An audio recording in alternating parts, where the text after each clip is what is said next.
Additional aids and services are available upon request to individuals with disabilities.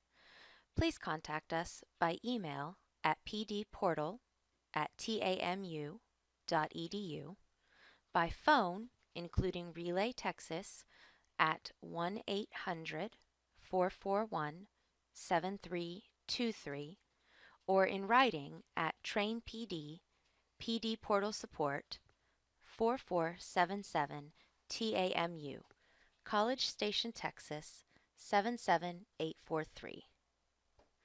An accessible outline of the content presented in this webinar can be found as a material in the curriculum structure.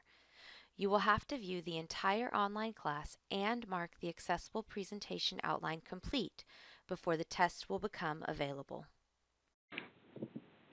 So hi everyone, my name is Marion Thatcher and I'm with American Institutes for Research, and we're really happy to have all of you here today and get started with the Instructor Leadership Excellence Academy. The Academy is sponsored by the Texas Workforce Commission, and Lori Slayton, who I don't see here today, is, oh, there she is. Lori's here with us today, and also Beth Ponder with Olga Escamilla, who you've heard from already, and Robin Booth. That's our TCAL team. So, Lori, did you want to say hi today?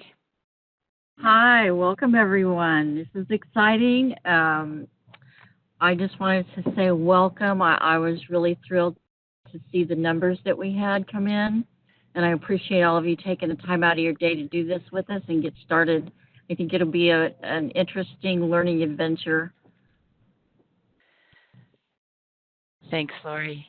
And Beth, did you want to say hi? I'll just say hi. Welcome. Thank you. This is going to be a great group, and I'm really excited to get this work started. So thank you, Marion. Okay, thanks. Thank you both for being here and for making this happen. We're excited too. So you hear my voice, but you're not going to hear or see very much of me. I'll be behind the scenes, but these are your two fantastic presenters and facilitators that you're going to have throughout the Academy. Jacques Lacour has been in adult education for, I won't say how many, but many, many years, and with all kinds of different roles, including administrator, teacher, professional development coordinator, and he's very passionate about professional development, and so we're really happy to have him working with you on this academy. And his colleague and fellow presenter is Sudie Whalen. She's also been in adult education for a number of years, and she's with AIR, American Institutes for Research. She came from CTE, teaching CTE at an adult school, to AIR, and she's done all kinds of training and development since then. So we're happy to have both of you here today, and I'm going to turn it over to Sudie. Thank you, Marion. So let's jump into an overview of the ILEA, Instructor Leadership Excellence Academy. So what we want you guys to be able to do once the full training is complete is to provide a personal definition of leadership. What does leadership mean for you? And then also demonstrate collaboration skills and confidence to lead. And we're going to spend a lot of time over the next few months talking about collaborating, building confidence, and things like that. We're going to talk about different collaboration methods and things like that, no spoilers. We're going to talk about identifying opportunities and strategies for initiative, persistence, and planning, being that catalyst for change, if you will. We're going to talk about influencing and developing others, what it means to be an instructional leader and a mentor to those in your program, and then applying analytical and conceptual thinking to data, because we all know that it's important to use data to inform instruction. So we're going to talk about that throughout the academy as well. But today, we're going to have our overview of the ILEA. Jacques is going to take us through definitions of instructional leadership and what those different roles in instructional leadership mean for you. We're going to talk about next steps and what the training timeline is, and provide an overview of your first assignment. Yes, there will be homework. I apologize in advance, but it's so worth it so that you guys get the full scope of this training and don't miss out on anything. We're also going to be focusing on action research. The big piece of this whole thing and the culminating activity will be an action research project that you guys will partake in. And just to give you a quick overview, I'm sure most of you are somewhat familiar with action research, but action research is a systemic investigatory approach of an aspect of teaching. It can be individual, it can be collaborative, or school-wide. It tends to be very cyclical, which means we take an action, we evaluate how that worked, we report our results, and then we decide on a new action, and we plan for that next action. And we continue going and identifying, did that work, and who do we report those results to, and what's the next action that we need until we've completed our project. The ILEA vehicle for learning about practicing teacher leadership skills throughout this academy is going to be your action research project. So we want you guys to kind of get in the habit of performing an action and thinking about and analyzing, did that work, how did that go, and what can we do, and what are our next steps. And then we're going to have more detailed information later about action research during training day 1. We'll do a deep dive into what that is and all of that. This is just intended to give you kind of a cursory overview and let you know that this is coming down the pipe later on. And then here's our timeline. Today is our first kickoff webinar, and I'm so excited. We'll have homework that's due by June 3rd, and I'll go over what those activities are later. Don't worry, they're not completely insane and nothing that's going to bog you down too much. We have training day 1, June 6th, a couple of weeks from now. We can't wait to see you all. Your action research topic, not the overall project, but your topic is due July 1st. That's when you decide what exactly you want to focus on. Then you're going to develop 3 slides to go along with your action research topic so you can share what your topic will be and some details about it, and that'll be due on July 19th. We'll also have webinars 2 and 3 coming up later on between July and August. We'll let you know once we have those dates set in stone. We know we're going to have a 4th webinar on September 9th, and then we'll have training day 2 in October. We'll have our 5th webinar on Halloween, October 31st, and then you will be sharing and reporting out your full completed action research project in February of 2020. So we have this long-range plan of how we're going to implement things and work on our action plans and work on influencing change in a positive way at your sites, and you're going to be the ones doing all of that and spearheading it.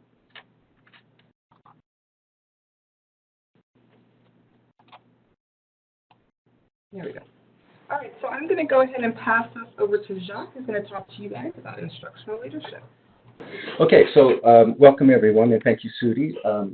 Let's spend a little time taking a look in detail at instructional leaders.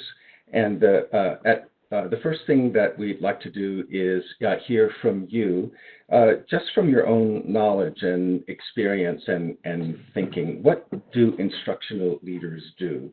Could you please use the chat pod to provide some examples of actions that instructional leaders take? Amanda says model best practices, right? Evaluate curriculum, support instruction, and train staff. Support, guide, provide materials, answer questions. Mentor, observe, troubleshoot. This group could have provided the information that you're about to see. We've got a lot of insight about this already. Allocate resources, promote student learning. Great.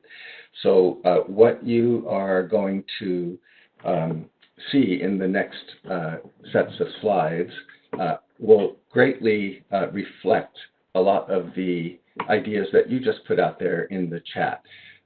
Here is a slide that presents the 10 main roles of an instructional leader. And we're going to go through them one by one and add a little more detail, flesh things out a little bit. And in some cases, the roles overlap. You know, it's always a bit of an artificial exercise to try to delineate the differences between roles in any kind of absolutely definitive way. But each one does have an outstanding feature or two, and that's what we're going to focus on. So the first one is a resource provider, sharing resources, instructional and professional. And so this can include items like, as predictable as books and realia and technology and supplies, all the way to research and research on teachers and on students. In, an effective instructional leader does this in a really targeted and customized kind of way as much as possible. So, for example, if a colleague expresses dissatisfaction with the way a particular lesson went, a leader can help find alternatives, new or complementary resources, including online resources, and maybe assessments that might show students learning more effectively. The next role is instructional specialist, helping identify and implement effective teaching strategies. So ideally, an instructional leader will have knowledge and skill in a variety of classroom practices and methods, how to create and deliver sound lesson plans, and again, matched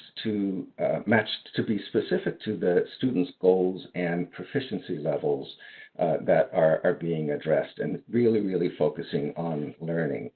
So going back to the mini scenario that I described under resource provider, if you understood that a colleague wasn't completely happy with a lesson, the resource provider role provides resources. The instructional specialist role provides specific strategies and methods that might improve presentation or practice or checking for understanding.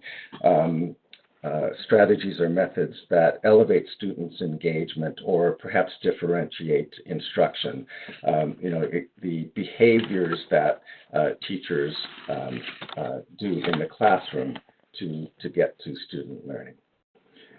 Beth has mentioned that there is a community of practice set up just for this group.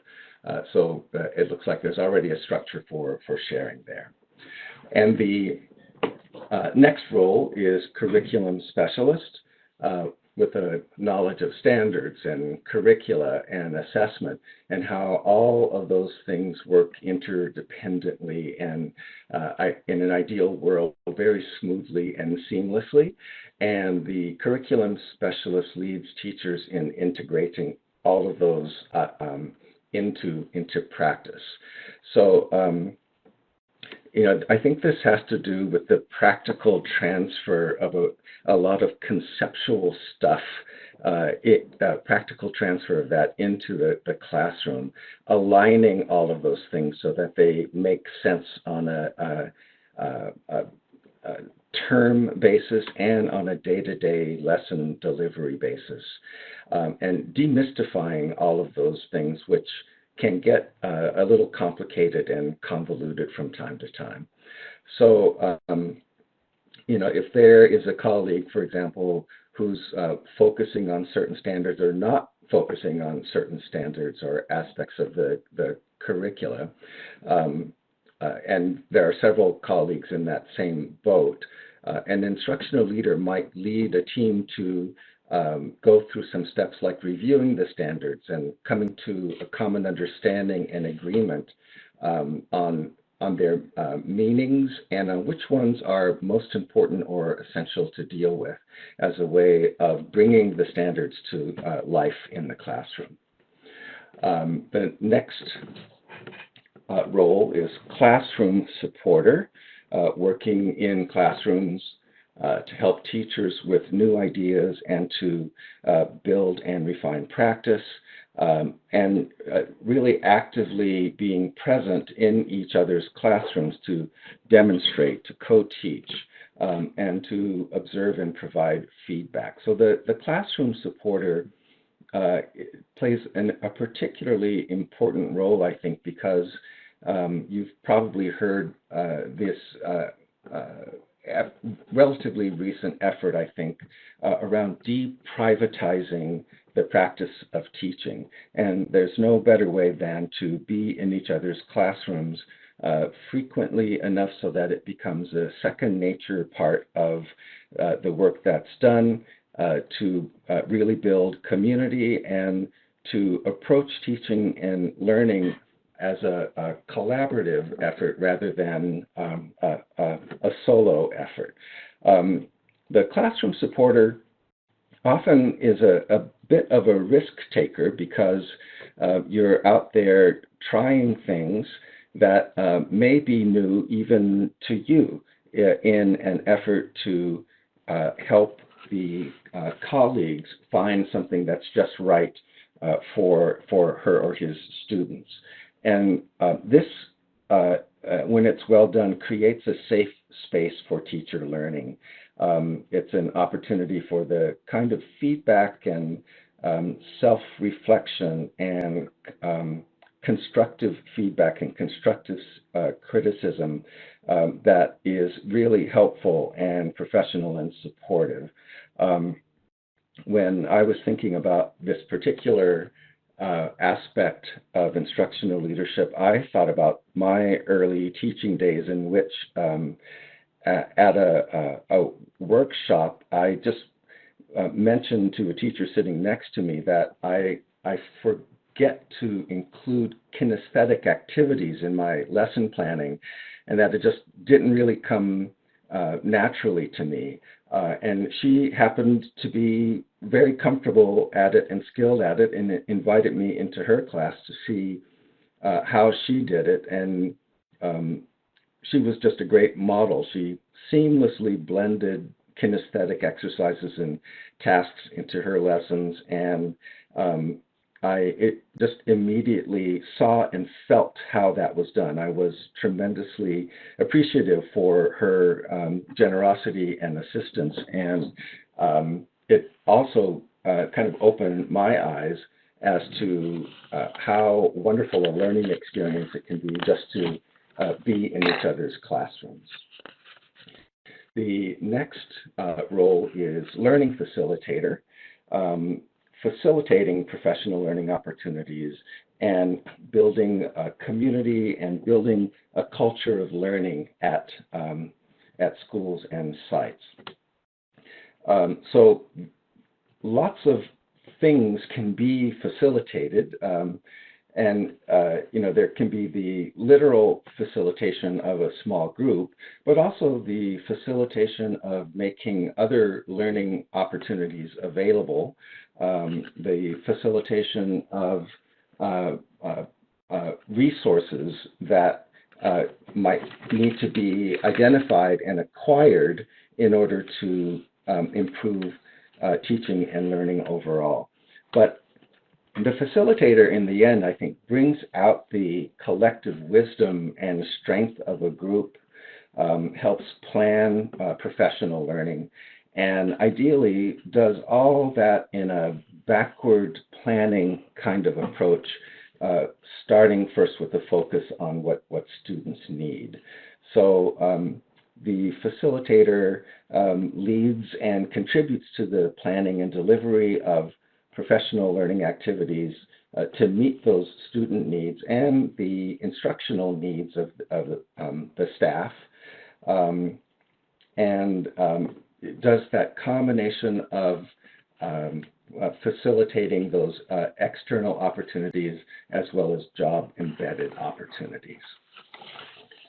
The next role is mentor, supporting beginning teachers and making them feel that they know where they are and where they're going, helping them get that good footing and feeling as much as possible a part of the school and a part of the team right off the bat. Often this happens in a new teacher orientation or induction kind of program or process. And it's making sure that people know that new teachers know the most important people and places and things, where the resources are, what skills and strategies seem most effective for the student populations that they're working with. And it's giving that personal touch to introduce the newbie to those important people, teacher colleagues, of course, but also other critical staff members on campus, like the office manager and the custodian and the security personnel, if you have that, just so that the new person starts to feel as much at home as possible as soon as possible. The next role is school leader, serving on committees, taking leadership roles within a department or a program, coordinating and carrying out projects that improve the school operations and improve student learning, and acting as a representative outside of the school environment itself. So this is getting into the territory of helping build program and helping improve program beyond any single classroom. This is where leadership starts to have a more systemic effect, and an effect that results in more lasting change across the board. So these might be activities such as serving on a curriculum committee, or leading a data team looking at something, for example, like student persistence, and analyzing data and making some kind of a plan in response to the analysis. Often these kinds of opportunities present themselves when accreditation cycles roll around and committees are put together to do a school study and a school improvement plan. Professional learning community committees are also great platforms for emerging as a school leader.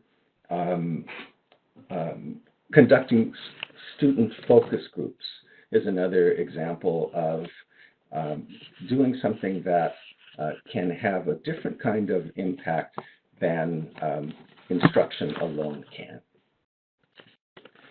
The next item is data coach, and this has to do with knowing what data are available, being clear about how it's relevant and how it applies, and of course using it to drive instruction, the ultimate goal of data use.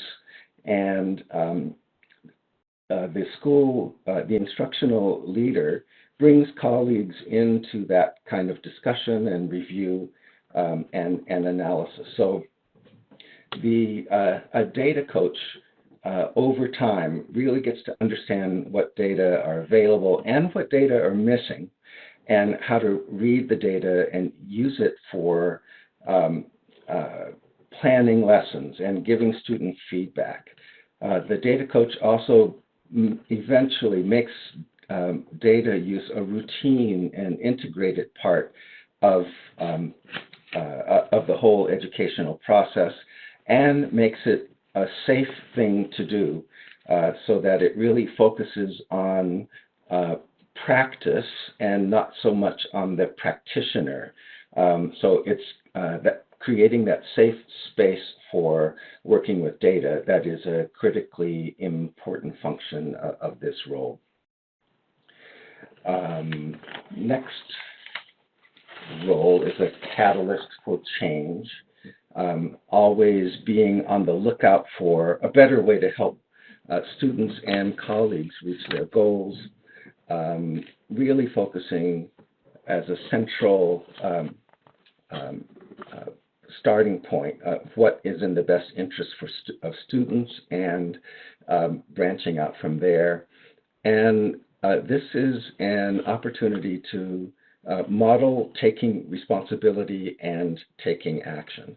So for example, if data showed a pattern of a certain subset of students achieving at a lower rate or pace, the catalyst for change might say something, let's look at this and figure out what the reasons for this might be and what we can do about it. And it may result in some changes in the classroom. It may also result in some changes in school policies or procedures that might have inadvertently been holding some students back from making the rate of progress that everyone would prefer. And finally, the last role is learner, which is sort of the foundation for all of the other roles. This role really looks at sort of an endless curiosity and being a bit of an omnivore about all of the information and research and practices out there that could possibly have a positive impact on students achieving their goals. So it's a continuous improvement mindset. It's learning from colleagues, from conferences, from workshops, from webinars, any imaginable source where you might be able to get some helpful and useful information.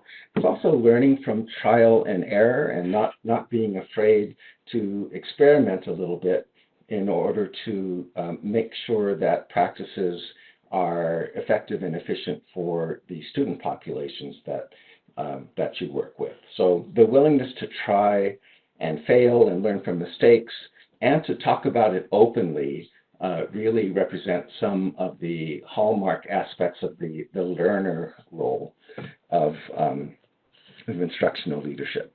So that was a kind of a whirlwind review of the 10 roles, and we'd like to give you an opportunity now to start to reflect on these roles a little bit. And in the chat pod, if you would please respond to this question, was there any one of those roles that you really connected with that seemed kind of familiar and an area of strength for you?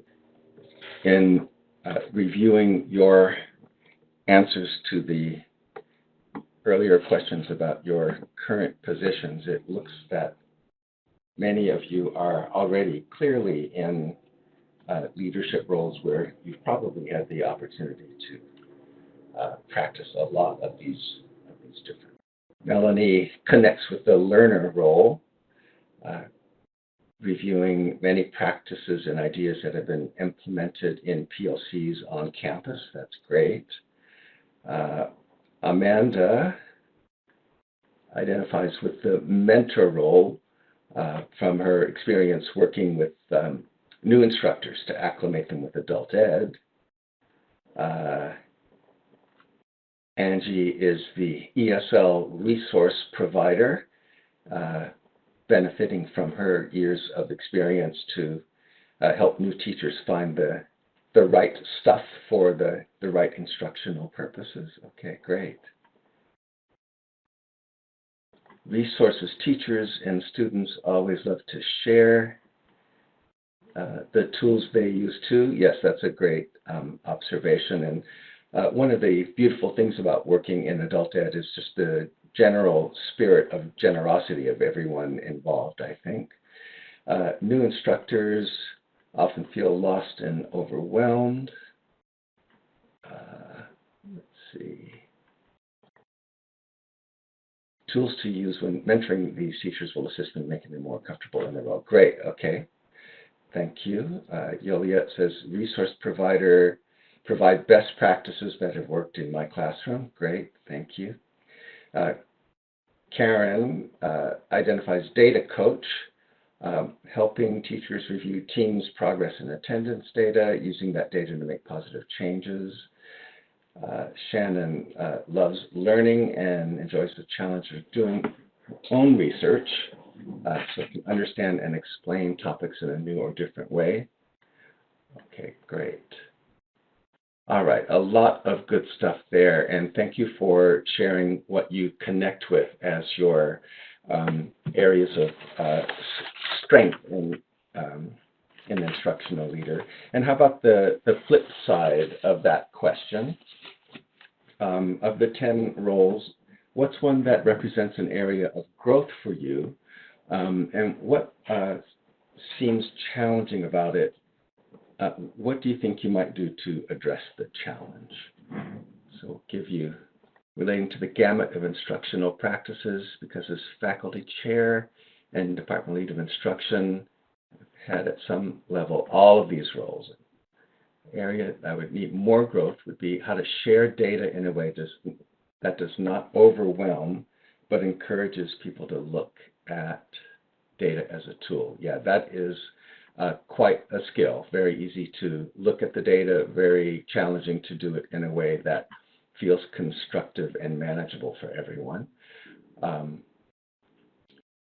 Building community and facilitating professional learning opportunities with a focus on student needs and success has been welcomed by all in our program. That's a wonderful cultural starting point. All right, Melanie says a challenge is the data coach role, focusing on the practice and not the practitioner is the challenge, especially with teachers who are not very receptive to change.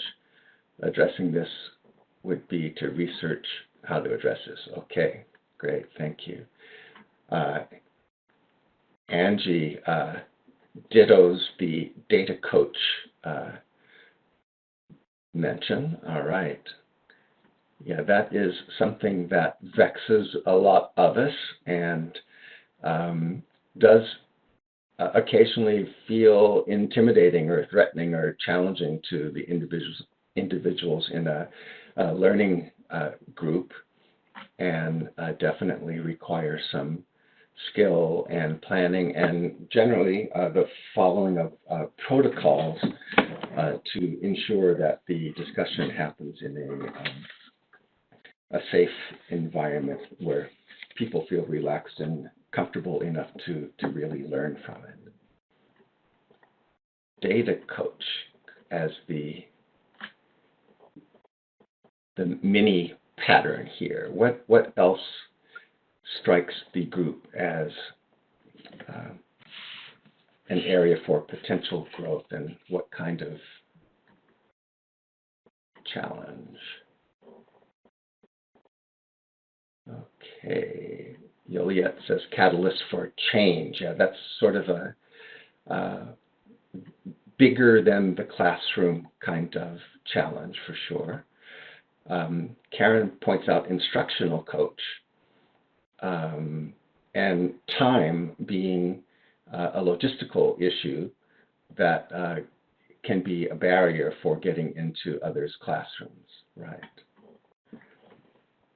Okay, well, throughout the ILEA, you will have multiple opportunities to reflect on this and to use your reflections to narrow down your decision about exactly what you want to focus on and how. So this session is just the starting point of giving you opportunities to drill down a bit on which role is that you feel is most important for you to focus on. Now let's please move into this next part of the webinar where we're going to get a little creative thinking going on. And here's a scenario. You recently attended a workshop. You picked up some great ideas about teaching and learning. Doesn't matter too much what the ideas about it. They could be materials or curriculum, strategies, technology integration, whatever struck you at the time. And you feel that there is benefit in sharing that with colleagues. You want to share it with colleagues. So here's the first question that we'd like you to respond to in the chat room. On the next slide at the bottom, you'll see question number 1. What are some different ways you could share? So there are lots of different options for communicating what you want to share. Can we just get a brainstorm of any and all possible ways you can think of to get that information across? So webinar, face-to-face training, a briefing at teacher meetings. email to the PD coordinator and coordinators throughout the program, share at a staff meeting, great. Emailing, a lunch and learn meeting, modeling the materials and instructional strategies, using technology. Ginger says that they have regular Tackle Tuesday meetings to share these kinds of ideas and issues in our programs. That's a really great platform. Say Young, I hope I'm pronouncing your name correctly, says share it on the online community.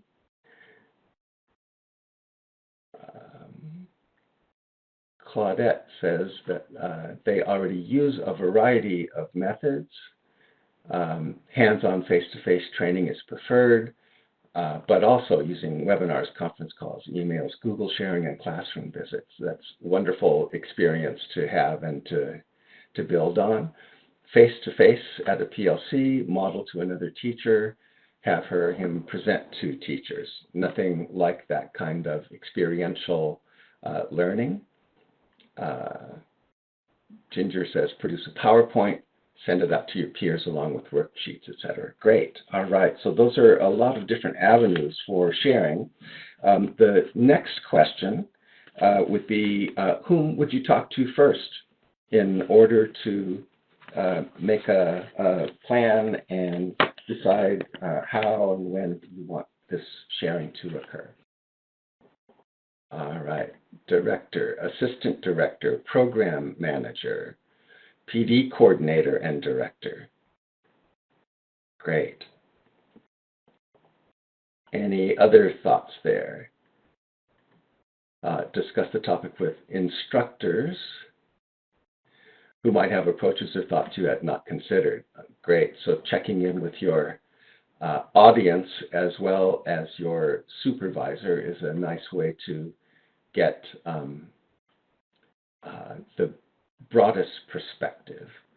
Manager and students, get some feedback from students as well. Okay. Great. And then one more question on the next slide, question number 3 at the bottom there. What would you do or say if your ideas were not met with enthusiasm or support?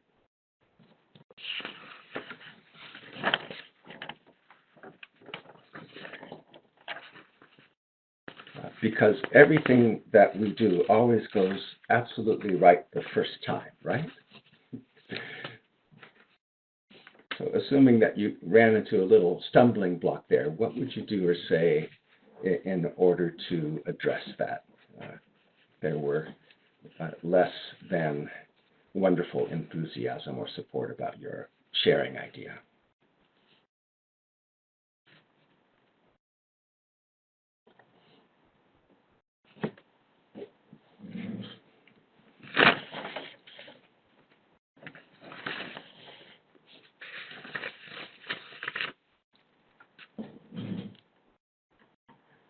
All right. Ginger reminds us that there's always going to be someone who isn't quite as excited as you are, but you can focus on the majority, who are usually ones who do share your excitement or enthusiasm. All right, lots of really good ideas here.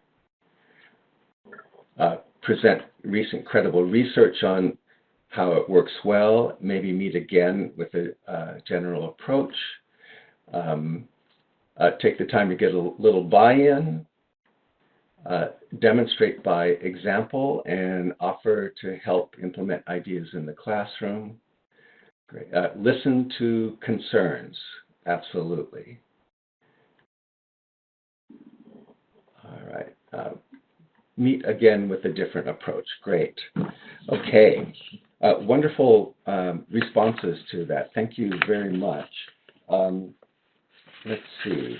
I think, yeah, let's go through the next one. We're coming down to the end of our time, and we won't spend a lot of time on this. We won't do this exhaustively, but let's keep the creative thinking juices flowing here and do another little mini scenario here. So And this, I think, reflects something that was mentioned earlier.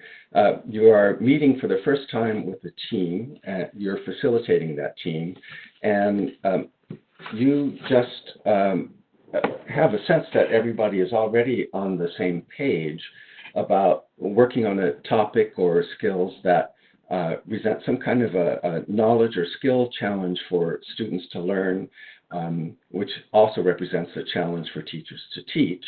But some of your team members are suggesting activities such as organizing a field trip or a campus improvement effort or arranging a retirement party for a colleague. Let's see. Let's go to both questions at the same time. What options might you consider to refocus the team on teaching and learning? And how might you have prevented or minimized the suggestions that don't focus on teaching and learning? And folks, feel free to answer just one or the other of the questions, and don't feel that you absolutely have to answer both. All right, Melanie suggests cognitive coaching techniques. Give a heads up of the objective of the meeting ahead of time. An agenda should have been shared in advance, right? The agenda takes care of a lot of the that advanced communication. Great, there's a lot of experience in this group. I sense that you guys have been there and done that. That's great. All right, thank you very much for your thinking around that. Just another take a look at the roles there. And now Sudi is going to take you through our next steps and assignments information.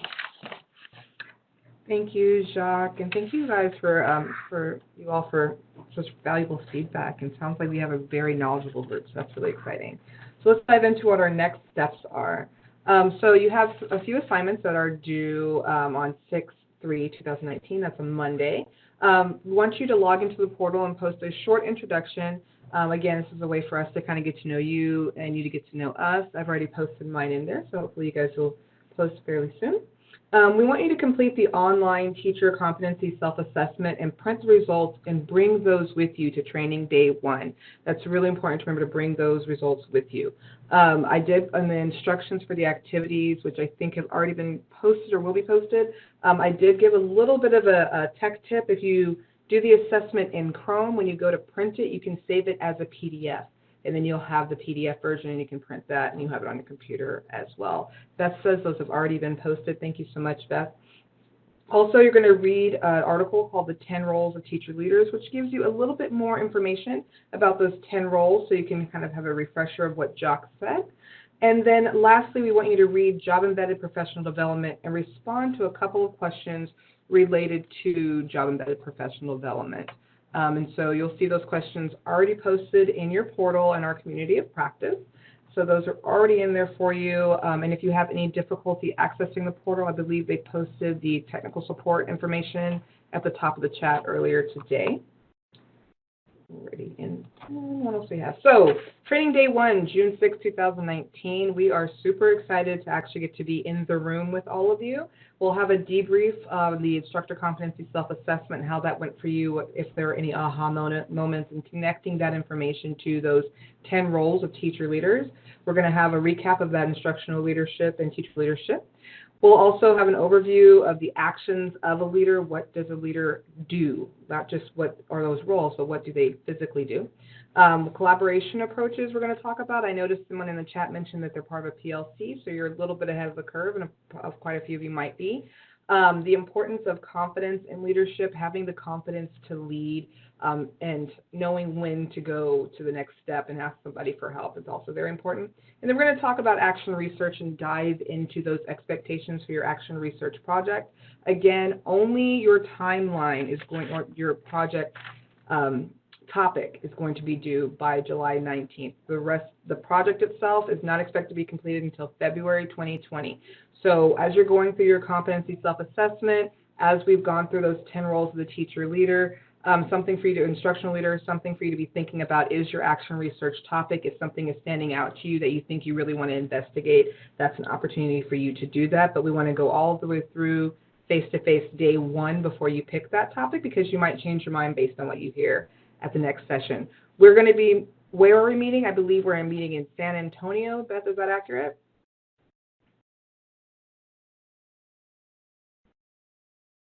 I don't know if anyone's responding. They might still be up. She already posted in there, San Antonio. All righty. Okay, well, does anybody have any questions? I'm going to pass this back, I think, to Jacques to do our last-minute wrap-up. Okay, some questions are already coming up, and yeah, this is just a time for any questions or reflections on the webinar itself. It seems like the questions have to do primarily with the details and logistics of the June 6th meeting. And we have Robin and Beth, I think, responding to these questions. All right. So you will get hotel option information, and Karen has a comment about needing a proof of registration. I hope that's something that Robin and Beth will be able to address.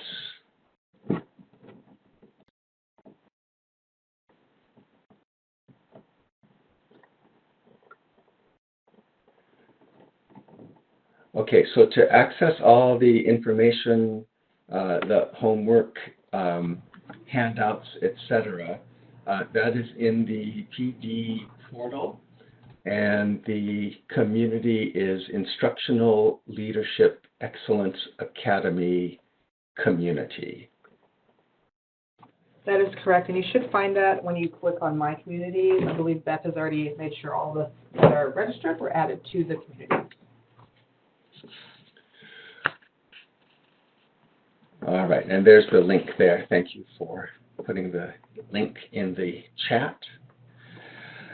And finally, you can contact me or Sudi. Our email addresses are here on the last slide. We'd be happy to answer or facilitate getting the answer to any questions that you might have.